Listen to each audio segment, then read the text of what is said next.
Unis avec nos jeunes frères, le médecin et l'économiste. Ils vont nous parler un peu de ce qui se passe ici en Libye. C'est de l'actualité et ils sont aux États-Unis. Je crois qu'ils ont quelque chose à dire. Je vous en prie, vous pouvez dire quelque chose à propos de ça? Oui, merci beaucoup. Je m'appelle Denis Moulunda. En fait, nous voulons réagir parce que effectivement, l'actualité est là.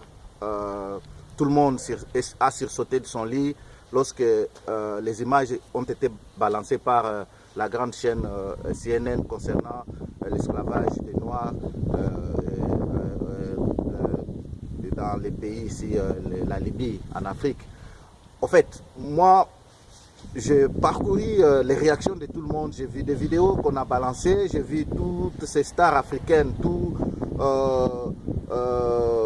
ces personnages africains qui ont réagi. Mais il y a quelque chose qui m'a frappé à l'esprit, c'est de voir comme si pourquoi l'homme noir, l'Africain,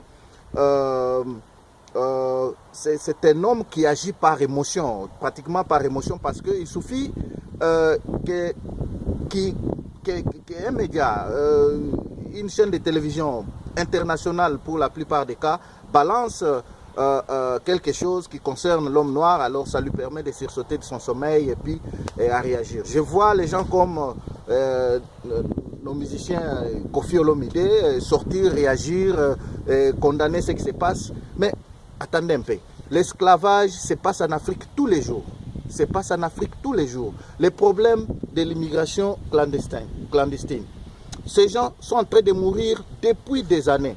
Je suis allé parcourir un peu les statistiques pour voir quel est le nombre de morts enregistrés sur cette voie des émigrés clandestins. Nous avons plus ou moins 64 000 morts sur cette voie des clandestins depuis des années 2000. C'est enregistré par l'OMS, c'est enregistré par les autres organismes qui se sont intéressés à cette cause-là. Nous avons vu plusieurs fois des vidéos qui montrent des noyades de ces hommes. Nous avons vu plusieurs fois des vidéos qui circulent, des tortures et tout. Ce n'est pas la première fois que ceci arrive.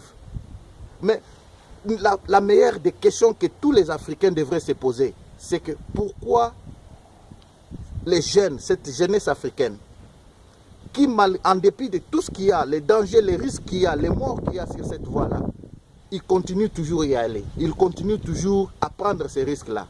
Et lorsqu'on trouve la réponse à cette question-là, ça nous permet alors de savoir comment nous pouvons attaquer les mal. Ils continuent à y aller parce qu'ils savent, même s'ils vont, ils peuvent aller mourir, mais dans leur pays, ils sont déjà morts tous les jours. Les problèmes se passent dans nos pays. Aujourd'hui, la mobilisation, j'aime bien, il y a la marche, les gens sortent, ils parlent dans des vidéos, c'est bon bien, mais après, le problème, c'est chez nous, dans nos pays. Le problème, c'est le leadership africain. Il faut que les Africains se mobilisent d'abord pour changer le leadership africain. Il faut changer, mettre hors état de nuire tous ces marionnettes des présidents, de ceux qui dirigent nos pays, qui ont pris l'avenir de nos jeunes en otage, qui ont pris l'avenir de l'Afrique en otage. Ce qui fait qu'il y a du fait, les gens vivent dans l'enfer en Afrique et là, tout le monde a tendance à fuir et ils prennent les risques n'importe lesquels. Donc les problèmes aujourd'hui, les gens comme les Koffi, tous ces stars que je vois faire des vidéos, mais ils devraient s'attaquer d'abord à des leaders africains qui ne font rien contre la jeunesse africaine. Ce même Koffi est allé hier chanter pour Denis Sassou Nguesso, plus de 20 ans au pouvoir. Ce même Koffi est allé chanter pour Fort, la famille est là plus de 30 ans au pouvoir. Il est allé chanter pour le type du Gabon. Mais ce sont ces dictateurs qui mettent du feu dans nos pays et la jeunesse n'a plus d'espoir en Afrique. Et ils prennent ces risques. Le problème c'est là-bas. Tant que nous ne sommes pas en mesure d'aborder les problèmes, la vraie cause du problème, nous ne traiterons jamais, nous n'éradiquerons jamais les problèmes. Les problèmes c'est là. Les autres, ce sont les conséquences. Lorsque nous arrivons à éradiquer les causes, les conséquences vont disparaître d'eux-mêmes. Voilà. Donc moi, je pense qu'à ce moment, si toutes ces choses arrivent et que les Africains pensent, tous ces gens qui ont pignon sur rue, les stars qui sont quand même des leaders d'opinion, s'ils peuvent se rattraper à ce moment, ils doivent se liguer tous pour mobiliser le peuple afin de mettre hors état de nuire tous les dictateurs qui sont en train de priver à la jeunesse africaine l'espoir de vivre en Afrique. C'est tout ce qu'il faut faire. Les autres qui y a ici, les blabla, montage à aller gauche-droite, c'est à passer à côté du vrai problème. Le vrai problème, ce sont les dictateurs qui sont chez nous, au Congo-Kinshasa. Beaucoup de morts, plus de 6 millions de morts à l'est du Congo. Kofi Olomide n'a jamais réagi, même une seule fois. Plus récemment au Kassai, il y a eu plus de 2 millions de déplacés, on n'en compte pas. Au Congo, on a connu tout. On a vu des gens qu'on a dépiécés, on a vu des gens qu'on a coupés des têtes. Mais est-ce que maintenant là, on revient dans notre sommeil ou on ne connaît pas tout ça? Je pense que le gros problème c'est là. Le moment est arrivé que la jeunesse africaine se tienne debout dans tous nos pays, en commençant par le Congo-Kinshasa, Congo-Brazzaville, Gabon, Mali, Togo, Cameroun. Tous ces dictateurs, nous devons les mettre dehors. Alors mettons un leadership crédible qui va recréer les conditions fiables à la jeunesse de vivre en Afrique. Et tous les autres là, ça va s'arrêter de soi-même et puis nous allons créer la dignité. Notre dignité africaine. Le reste ici, c'est des blabla. Je pense que c'était une réaction à chaud. Ça me fait mal au cœur et je m'excuse avec le ton avec lequel j'ai pu réagir. Tu as raison. Là, c'est Joël, peut-être qu'il y a quelque chose à dire aussi. Bon, je crois que Denis a presque tout dit. Seulement, moi, je suis un peu indigné depuis un certain temps. Je suis vraiment très indigné depuis 5-10 ans de voir ce qui se passe dans l'Afrique. En Afrique noire, précisément. Nous avons, tu vois, tout le monde a tendance à réagir par des vidéos comme ça, simplement parce que nous ne savons pas créer un cadre. L'Afrique, les Noirs précisément, a déjà refusé totalement de créer un cadre d'échange d'idées, de partage. C'est avec ça qu'on peut nous créer notre propre vision pour voir comment développer nos différents pays et notre continent. Nous avons déjà vendu complètement notre identité. Moi, je me souviens à l'époque où on était petits, nos parents étudiaient avec rêve quand ils finissent, qu'il va être ingénieur dans telle compagnie, à la Gécamine, il va être médecin dans tel hôpital. Mais actuellement, nous tous, nous finissions les études avec l'intention d'aller en Europe. Mais il n'y a plus de repères on ne peut pas rester vivre au pays. Il n'y en a pas. Et maintenant, on est en train de vouloir dénoncer ce qui se passe à Libye. Ça, pour moi, c'est un cas isolé. Ça ne m'a pas choqué quand j'ai vu ça parce que j'ai déjà tellement été choqué parce que nous voyons le sang chaque jour. Nous voyons les gens dépiécés chaque jour.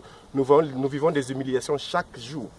Mais nous ne savons même pas nous battre pour changer notre image aux yeux des autres. Nous ne faisons que subir, dénoncer. Oh voilà, pour moi, les cas de Libye, c'est un cas isolé. Nous vivons ça chaque jour.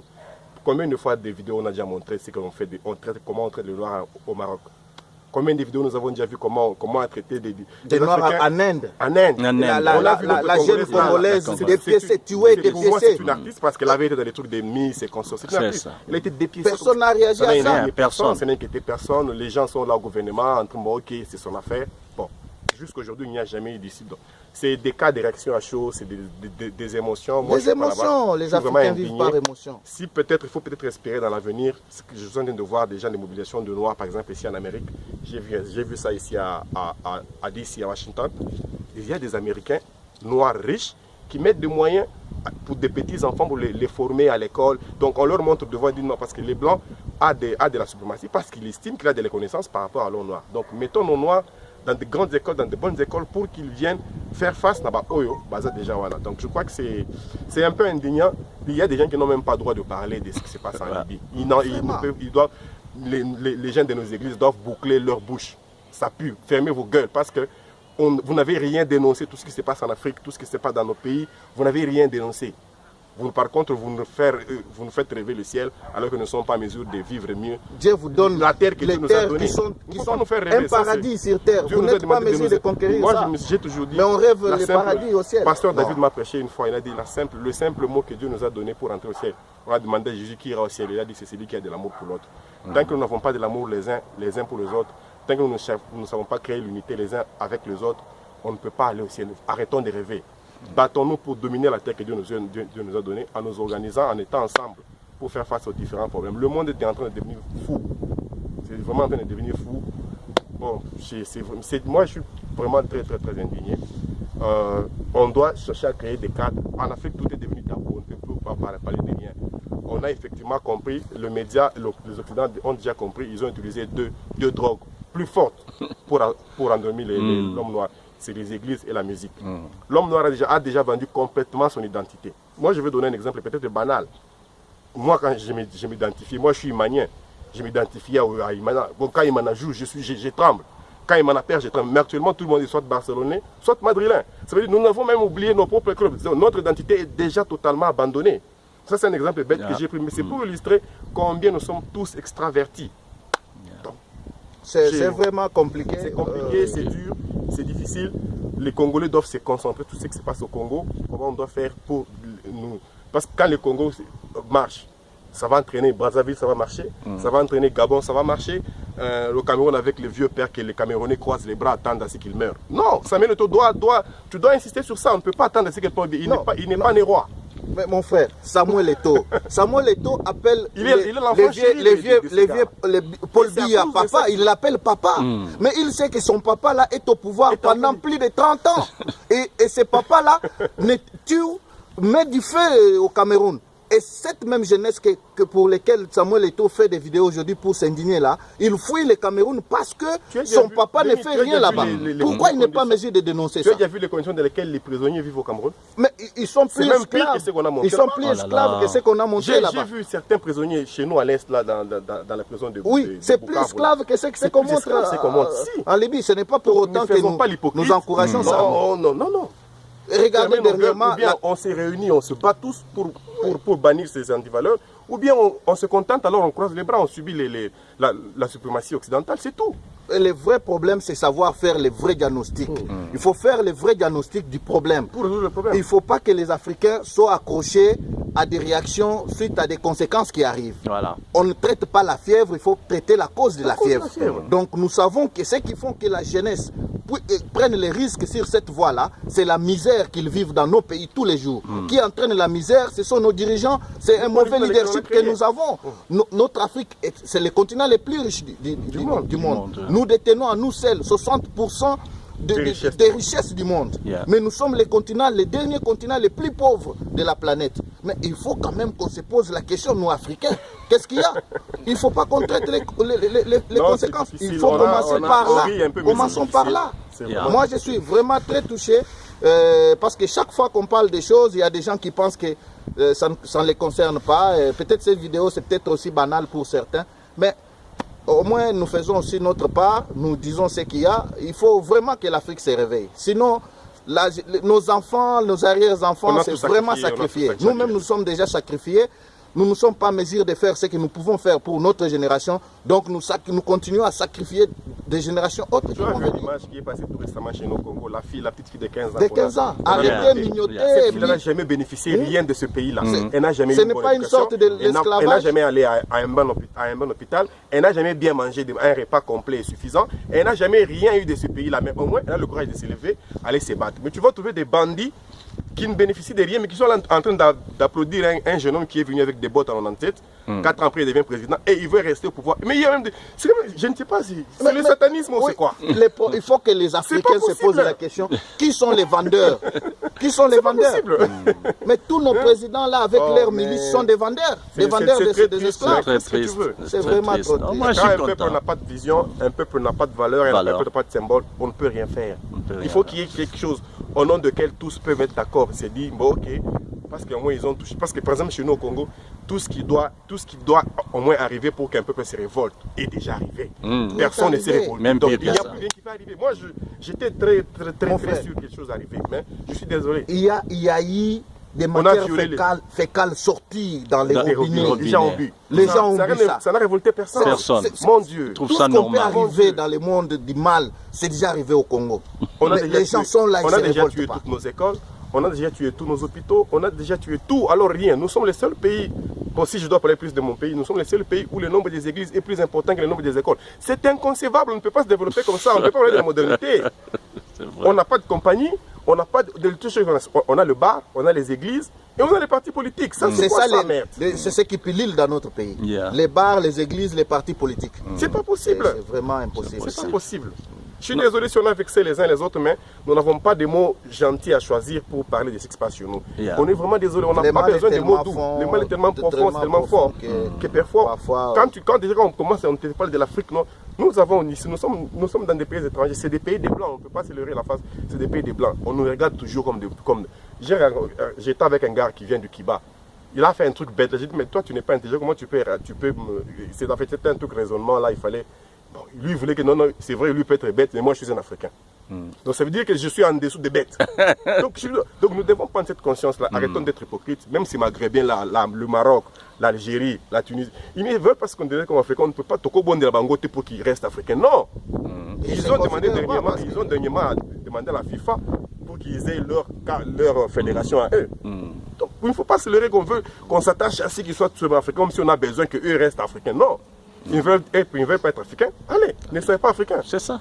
Nous, on reste unis. Nous, on reste africains, c'est tout. Merci beaucoup. Non, moi, je suis content de cette vidéo. Je crois que c'est une vidéo qui sera suivie partout. On l'espère bien. Beaucoup de gens vont... Il y aura des réactions. Vous allez les avoir. Mais au moins, on a fait notre part. On a une fois que le courage de se mettre ici et dénoncer. C'est mieux que... Moi, je pense qu'on est en train de faire ce que Dieu nous demande de faire. Parce que ne rien dire, c'est la même chose que participer au mal là-bas. Voilà. Ok, merci beaucoup. Merci. On se voit. Merci beaucoup. Bye.